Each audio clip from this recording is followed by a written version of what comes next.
this video I thought I'd focus a little on the animals. Here's Rosemary. She's up on a nice high perch, which the kittens really enjoy. And we've just had a nice rain, so there's some fresh rainwater.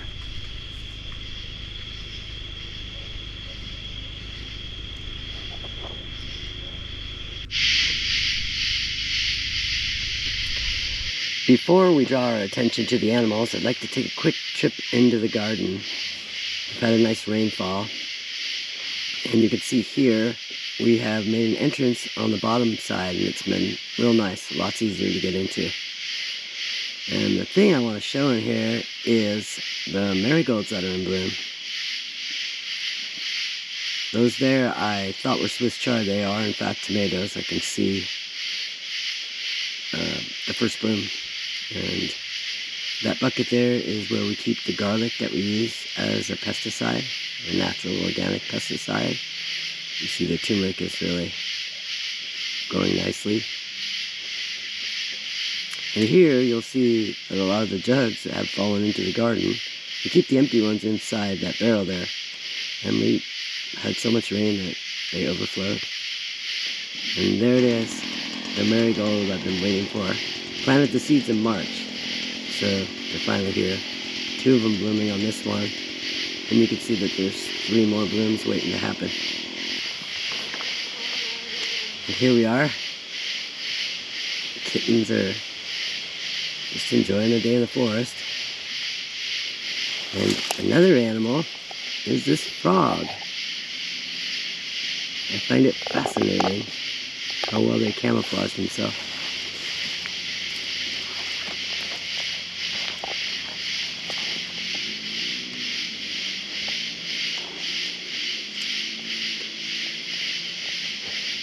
The noise in the background is I'm recording at night, so.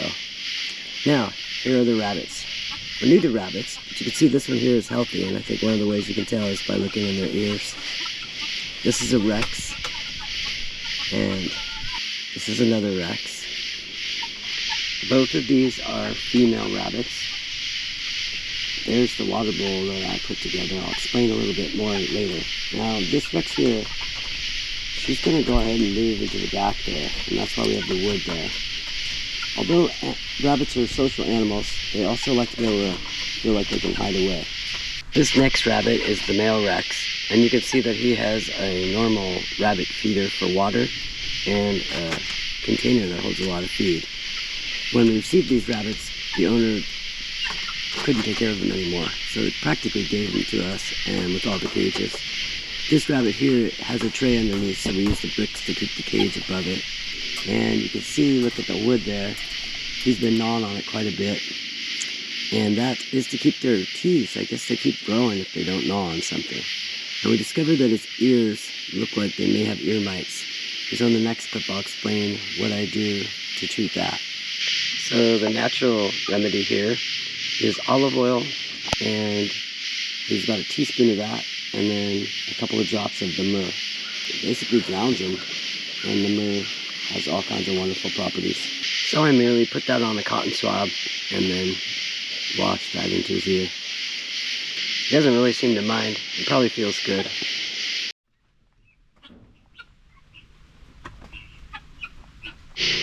This rabbit is a male Lionhead rabbit, and here's one of the next 3 will be the smallest rabbits that we have, and they're for pets. People like these.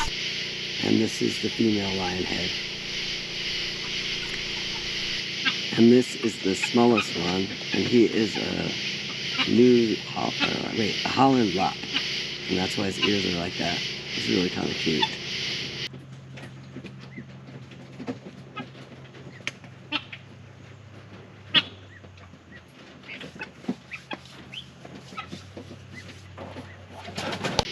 And this is the largest rabbit that we have, a New Zealand. Fat and happy.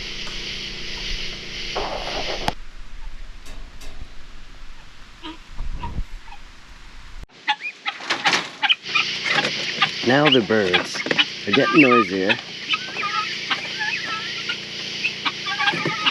So I'm walking through the rabbit area, And all the rabbits want to be fed. As you can see, they're jumping up for my attention. But I'm going to go by them and take care of the birds. And you can see that they're developing features on their face. So I let them out, and what happens is 2 of them walk around, but 3 of them stay behind. And they're a flock, so they don't like that. So I'll have to turn around here, and we'll wait for the other 3.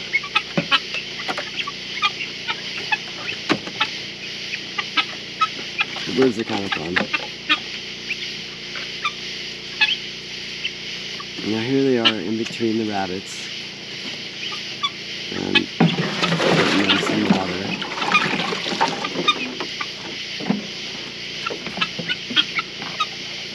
And for some reason in this spot in particular, it seems like they're taking a dust bath, or perhaps, hopefully, they're preparing to start laying eggs. They're doing their job, eating bugs.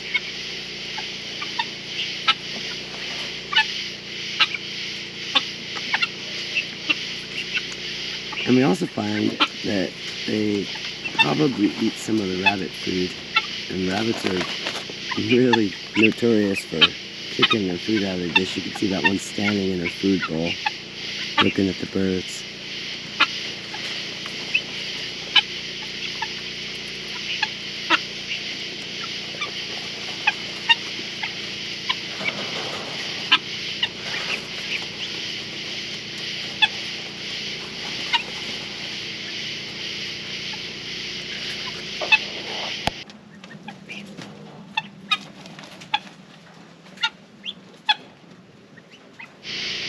Here's Grace.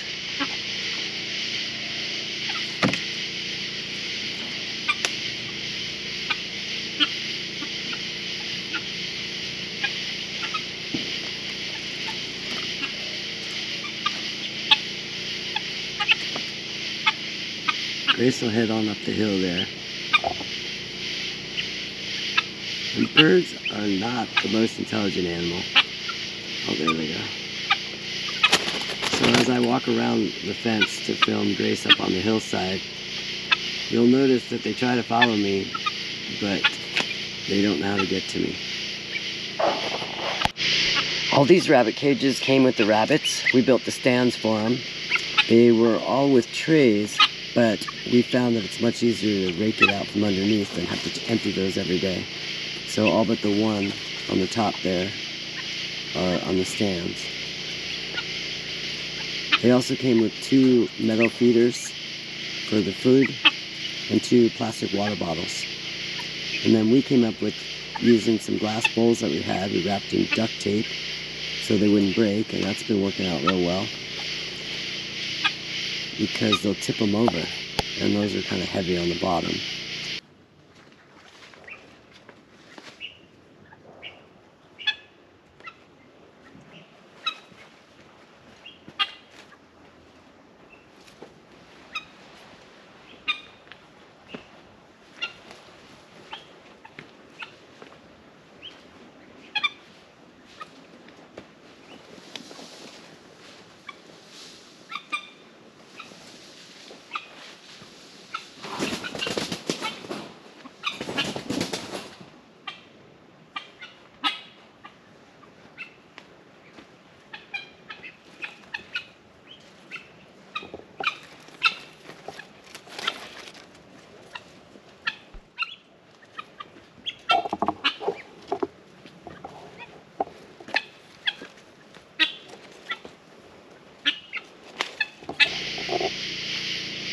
And there's the birds. They don't know how to get to us.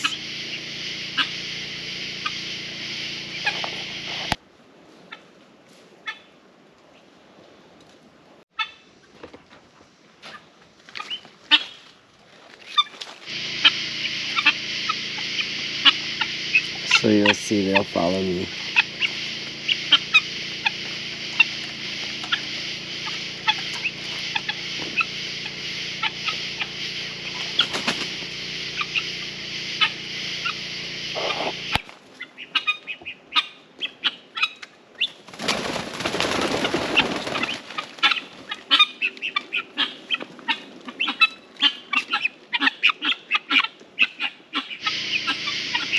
We haven't had any trouble with predators, and I'm really grateful for that. And I think it might have something to do with the fact that the guinea fowl they stay in a flock. They don't like to be apart from each other. So I think the predators know that they don't get to just take on one of them.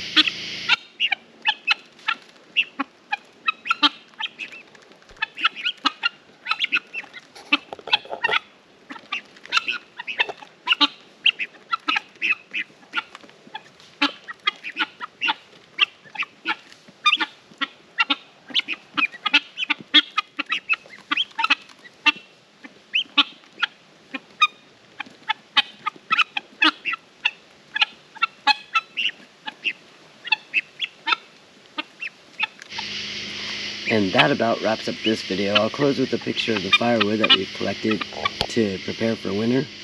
I hope you're having a wonderful day, and I'll look forward to talking to you next time. Thanks for watching.